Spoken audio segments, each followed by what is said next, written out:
All right, welcome back to Doctrines 3 as we continue on with Angels, Church, and End Times with the doctrine of Ecclesiology, or the doctrine of the Church. I want to finish up a thought from our last video about the duties of, or the responsibilities of the elders. What should the elders be doing? And along with that, we'll be answering a question that I posed at the end of the last video about the difference between pastors and elders today, and should we maintain that difference, or where does that difference come from? But let's talk a little bit about their duties. What is it that they should be doing?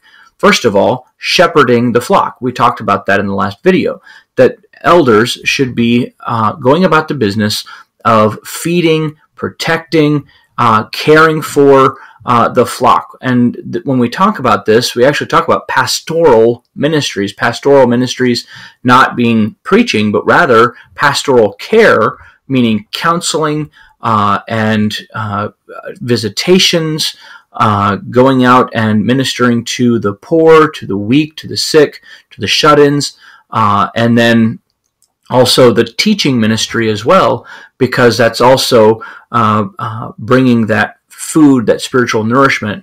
So basically, everything that allegorizes from the idea of shepherding, that of protection, i.e. protection from false doctrine, that of providing for them in spiritual nourishment, or the food of the word, but then also care as far as caring for those who are weak, those who are sick, those who are dying, those who are alone, and shut-ins, widows and orphans and such as well. All right, so shepherding the flock. The primary ministry of the elders is that of teaching. And we see that 1 Timothy chapter 3, verse 2 says that that an elder should be able to teach, that all elders, as a part of their qualifications, which we'll talk about in the next video, about the qualifications of elders, that they should be able to teach. So that would make sense that one of their duties would be teaching, going right along with that shepherding. Then also they are to rule, they're to give general leadership and to administrate, or to rule and have authority over the church. 1 Timothy 5:17 indicates that those who rule well among you. So the elders should be ruling in the church. Now I want to look at that passage, 1 Timothy chapter 5, verse 17 and following, a little more closely, because it gives us the answer to our question that we posed at the beginning of the video about pastors and elders, and is there a difference, or should there be a difference between the two? In 1 Timothy 5:17, it says, "Let the elders who rule well be considered worthy of double honor, especially those who labor in preaching and teaching." And then he goes on to use two quotes, one from the Old Testament, one from the New Testament. "For the scripture says, you shall not muzzle an ox when it treads out the grain, and the laborer deserves his wages." The first comes from the book of Deuteronomy. The second comes from Jesus Christ himself. So where I want to go with that is, if you see here, those who rule well should be considered worthy of double honor. What does it mean, double honor? Well, if you look at those two examples of muzzling an ox while it treads out the grain, and the laborer being worthy of his wages, then this is the elder that you pay. This is an elder that should be worthy of being paid to be an elder, that you take care of them financially in order for them to full-time take care of the church. And so it differentiates those who rule well versus those who, not necessarily those who don't rule well, but those who are considered to be honored, should be worthy of double honor. And notice what he says here, especially those who labor in preaching and teaching. And so I believe we do have it correct in our churches today, that if we have a board of elders who are volunteers, who are not necessarily involved in the preaching and teaching of the church, but are involved in the spiritual leadership and ruling of the church, that you identify those amongst those elders as those who preach and teach, those who labor in that field, that they should rule well and they should be paid. hence we have the difference between pastors and elders. Although the scriptures don't make those word definitions or differentiations that elders should be pastoring and pastors should be elders or considered elders, but those who are preaching and teaching and those who are charged with the preaching and teaching ministries within the church, those you pay.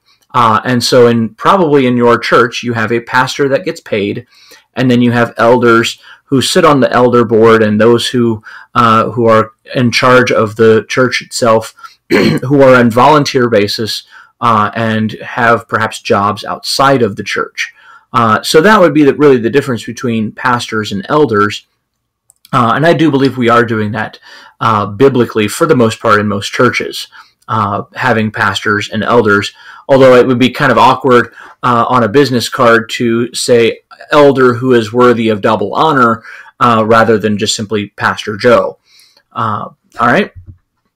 And Titus chapter 1 verse 9 also says that they are to guard against error, that that false doctrine should be taught against in the church. This may be perhaps an area in the 21st century church today that we're not quite as keen on, as we don't necessarily like to tear down other teachings from the pulpit.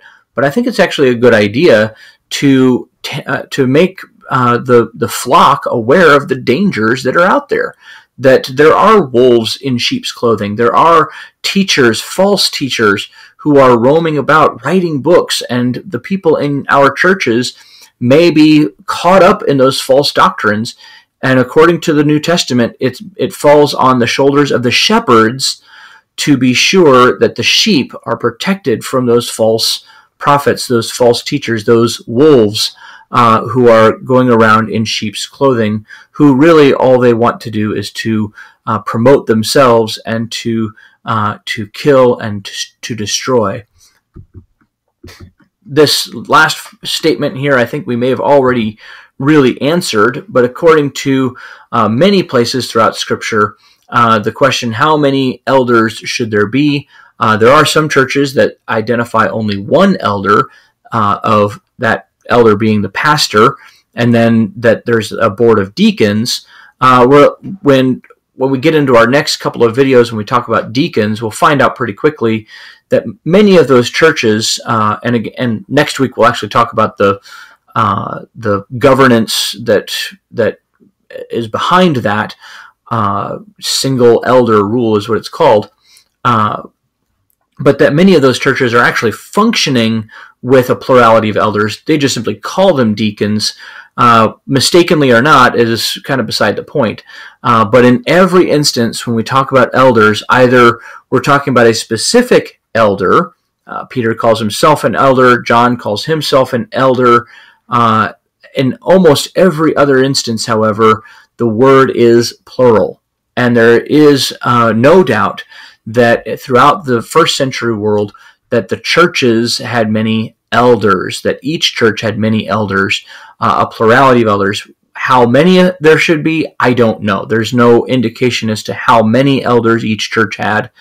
It just makes a lot of sense that since there is a plurality of elders in each church in the New Testament, that our churches should also have a plurality of elders, the number of which is not really necessarily defined in Scripture.